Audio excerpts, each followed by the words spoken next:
on a la nouvelle de la semaine. Hein. C'est pour ça que moi, je suis très positif sur les cryptos. Le Bitcoin à la conquête de Visa. Donc là, vous avez les volumes annuels de transactions. D'accord? Donc vous voyez qu'en 2012, Visa fait 6,4 billions de volume de transactions. D'accord? Là où Bitcoin en fait 1. Et vous voyez que en 2021, d'accord, Bitcoin en fait 3000. Là où Visa en fait 13 505. D'accord? Mais ce qui est le plus intéressant, c'est qu'au premier trimestre de cette année, d'accord, Bitcoin fait plus que Visa et Mastercard réunis. Donc vous voyez que vous avez une courbe de progression qui est colossale dans le volume de Bitcoin traité et dans le marché du Bitcoin. Et donc vous avez vraiment des transactions qui prennent en puissance, qui montent très fortement en puissance.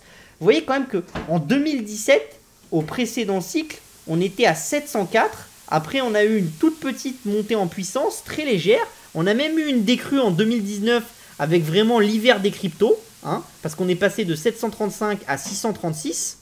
D'accord? Mais vous voyez quand même qu'on a une très forte progression. Et donc vous voyez que par exemple,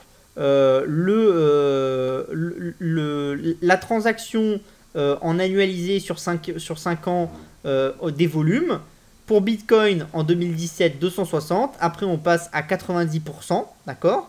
Alors que par exemple, pour Visa, on est à 10% moins maintenant. Pour Mastercard, on est entre 7 et 10%. Pour American Express, on est entre 5 et 0. Donc vous voyez quand même qu'il y a une forte hausse. Et ça va aussi dans l'histoire que je vous vendais de pays qui commencent à se bitcoinifier. Donc on a l'exemple extrême du Salvador, dont je vous ai déjà parlé. Je trouve que c'est un peu extrême et que c'est assez mal fait. Et que là, on utilise Bitcoin dans une vision politique.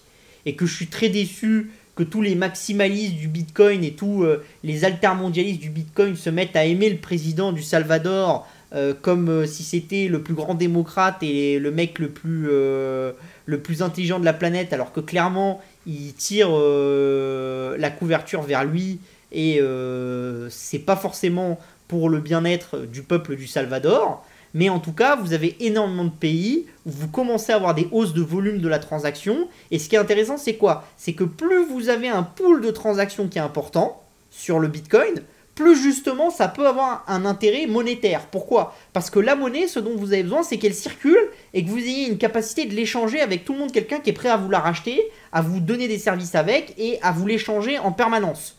Et en fait, plus le volume de Bitcoin va monter au niveau global en dollars, plus vous avez de chances que même sur certaines sous-monnaies, c'est-à-dire le Bitcoin en réal par exemple, donc échanger des réals contre du Bitcoin, plus vous avez de chances qu'il y ait effectivement des choses qui se mettent en place et la possibilité de faire ces échanges-là. Donc ça, c'est quelque chose de très bon signe pour l'adoption de Bitcoin dans une utilisation monétaire classique. D'accord? Même si ça fait longtemps que je dis qu'il y a mieux que Bitcoin pour une utilisation monétaire classique, mais vous avez besoin de cet effet volume pour avoir cette adoption monétaire.